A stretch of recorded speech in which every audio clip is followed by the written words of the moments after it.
Hello, welcome to my YouTube channel. ഇന്ന് നമ്മളെല്ലാവരും കൂടെ മാളുവിൻ്റെ വീട് വരെ പോവാണ്. അവിടെ നിന്ന് ഉത്സവമാണ്. അപ്പോൾ നമ്മളെയൊക്കെ ക്ഷണിച്ചിട്ടുണ്ട്. എല്ലാവരും എന്ന് പറയുമ്പോൾ ഞാനും അമ്മയും പിള്ളേരും വിനീഷുമാണ് കേട്ടോ. മാളുവിൻ്റെ ആടുമൊക്കെ നേരത്തെ പോയി. അച്ഛനും വയ്യാത്തതാണ്, അച്ഛൻ വന്നില്ല. ഇതാണ് മാളുവിൻ്റെ വീട്. നിങ്ങൾ ഷോർട്സിലൊക്കെ കാണാറില്ലേ? ലല്ലൂനും അല്ലിമോൾക്കും ഇവിടെ വരുന്നത് ഭയങ്കര ഇഷ്ടമാണ് കേട്ടോ. കൂടെ അല്ലൂനെയും കൂടെ കണ്ടപ്പോൾ അവർ ഭയങ്കര ഹാപ്പിയായി. പിന്നെ അവരെന്നത്തെയും പോലെ കളിക്കാൻ തുടങ്ങി.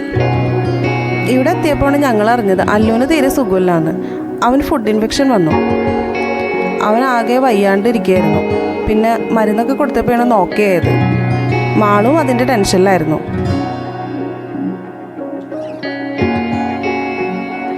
ഞങ്ങളിവിടെ എത്തിയപ്പോഴേക്കും മാളുവിൻ്റെ അമ്മ ഞങ്ങൾക്ക് ഉണ്ണിയപ്പവും പായസമൊക്കെ തന്നു. അത് അമ്പലത്തിൽ നേർച്ചയായിരുന്നു കേട്ടോ.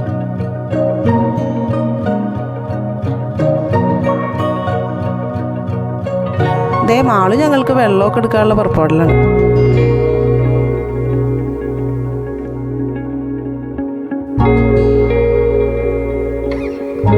പിന്നെ ഇതാണ് കേട്ടോ നമ്മുടെ മാളുവിൻ്റെ അച്ഛൻ.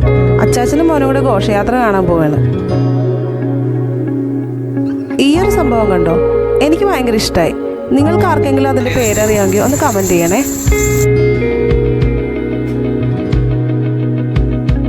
സമയം ഒരു 8 മണിയായപ്പോഴേക്കും നമ്മൾ ഫുഡൊക്കെ കഴിച്ചു. അത് കഴിഞ്ഞ് മാളു റെഡി ആയിട്ടോ. നമ്മളെല്ലാവരും ഘോഷയാത്ര കാണാനുള്ള പുറപ്പാടിലാണ്. അല്ലുമോൻ ആദ്യം പോയതുകൊണ്ടാണ് കേട്ടോ മാളു ഞങ്ങളുടെ കൂടെ വരുന്നത്. ഇല്ലെങ്കിൽ അവൾ വരില്ലായിരുന്നു. കൂടാതെ അമ്പലത്തിലൊന്ന് തൊഴുതിട്ട് വരാമെന്ന് വിചാരിച്ചു. അങ്ങനെ ഞങ്ങൾ ഘോഷയാത്ര കാണാൻ പോവാണ്. അല്ലുമോനും അമ്മയും ഞാനും എല്ലാവരും ഉണ്ട്. ഞങ്ങൾ പോകുന്ന വഴിക്ക് കണ്ട കാഴ്ചയാണിത്. എല്ലാ വീടുകളിലും വിളക്കൊക്കെ കത്തിച്ച് വെച്ചിട്ടുണ്ട്.